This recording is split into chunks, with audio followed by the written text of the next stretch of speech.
So for this exercise, we are going to be practicing some breath work and our pelvic floor relaxation, but this is a really, really lovely exercise, and it's a kind of grounding exercise that I want you to put in throughout your day. If you've had a really stressful day and you've been on your feet and you've been very busy, sometimes your pelvic floor can be quite tense from that. So this is a really great way to watch TV, to settle down after a long day. It's not something that you just have to do when you're doing your workouts. It's something that you can do every day. You know, even if your kid is playing or whatever, you can do this next to them. So what you're going to do is get either a chair, an ottoman, or the end of the bed, the side of the sofa, something that you can put your feet on and your legs on, that will allow your legs to be at 90 degrees when they're bent. Essentially what we're making is a chair, but we're making a chair on the floor, so you'll see what I mean. So what I want you to do is, lying on the floor, make sure you've got whatever it is you're using next to you. You're going to place your legs on whatever it is you're using, and you're going to make sure that your legs are at 90 degrees. So what I mean by that is, we don't want our feet so high they're up here, we're not at 90 degrees, and we also don't want whatever we're using too low, so that not at 90 degrees. So it's really important. So I've just popped a little cushion under my legs to support my legs, and that's the other thing that you need to make sure, is that your legs are fully supported. So if you've got like a bit of a gap, so I had a bit of a gap here, I felt like I was squeezing onto my calves. So you need to be able to completely switch off here. The other thing is that you need to make sure your knees are lining up with your hips and that you can relax your feet. One of the tips I'm going to give you is, if you are somebody who really kind of like struggles with your neck, so when you're doing certain exercises or you're doing this and you'll notice that your neck is kind of cranking like this, I'll cue that in a minute, you do need to pop a little cushion underneath your head.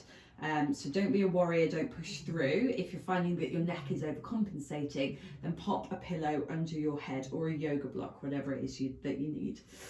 So from here, we're going to take our arms to a 45 degree, so not out here, kind of in the middle between hips and shoulders, and place your palms upright. From here, we are going to relax the body. So I want you to think about your body completely melting into the floor and relaxing.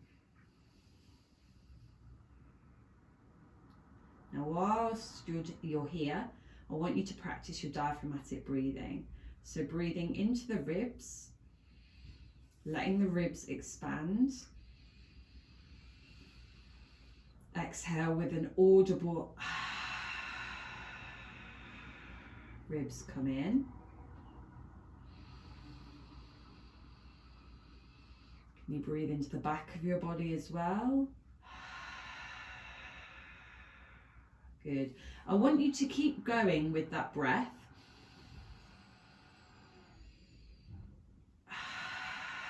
And you don't have to do the audible. If you don't want to, you can just breathe out through your mouth. But whilst you continue to do that, I'm just going to get you to settle in other areas. So please continue with that diaphragmatic breathing whilst I settle you down. So I want you to just kind of think about, what is your jaw doing? Are you clenching your jaw, your teeth, or are you relaxing off your jaw? Are your eyes clenched, or your forehead, is it frowning? And just relax that off. So the whole head and forehead is relaxed. Check in with your neck and your shoulders. Are you hunching up your shoulders? If you are, just roll them down and kind of just pull them a little bit away from your ears. Keep going with your breath, please. When you bring your shoulders down away from your ears, do you notice that your rib cage starts to flare and you've got a slight arch in your lower back? If that's happening, go and grab a pillow and pop a pillow under your head and just allow the ribs then to settle back down.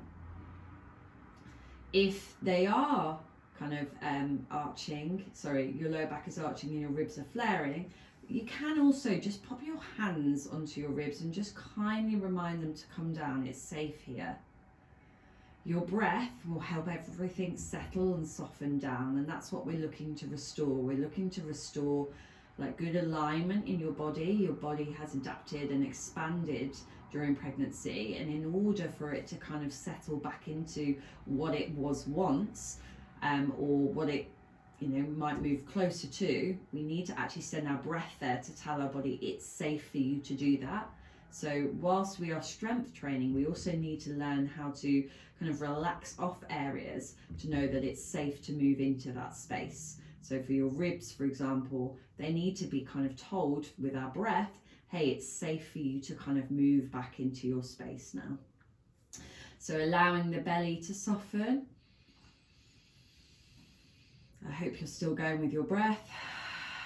And then finally thinking about that pelvic floor. So if you haven't done so already, we're sending the softness there.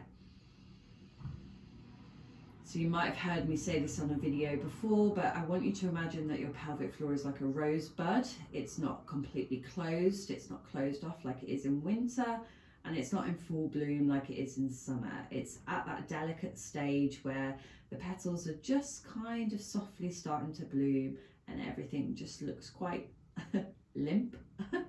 Probably not a great word to use, but petals are kind of limp. So don't worry about pushing or relaxing and drawing it up, just softness.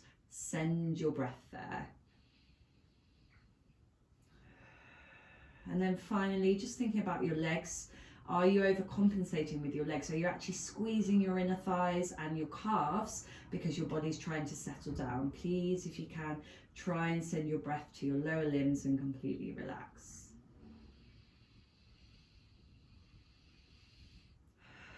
And you might notice that your body might start kind of like shaking a little bit or kind of cramping up in areas, and that's actually a good sign. That's a sign that your body, your bones, your muscles are kind of moving into a new space and settling into a pocket of space that they couldn't get into before. So we are settling our pelvis, settling our ribs. And I know this kind of sounds like woo-woo stuff, but it really works. So think what you want, but get the benefits from this. Keeping your breath going, and you can stay in this for as long as you want. I'm going to come out of it now, but if I've set 3 minutes on the timer, 10 minutes on the timer, you can do this for however long you want. But the aim is to get completely relaxed, relaxing off the pelvic floor and just allowing the hip bones, the pelvis, the ribs, everything to settle into this long, nice posture. We've got the floor to support us, and our legs are completely taken out of the equation because they're lifted off, so we're not clenching with our legs. So that was supine leg elevated breathing, and like I said, you can do it as many times as you need to throughout the day, and I definitely recommend it if you are someone who struggles with pelvic floor tension.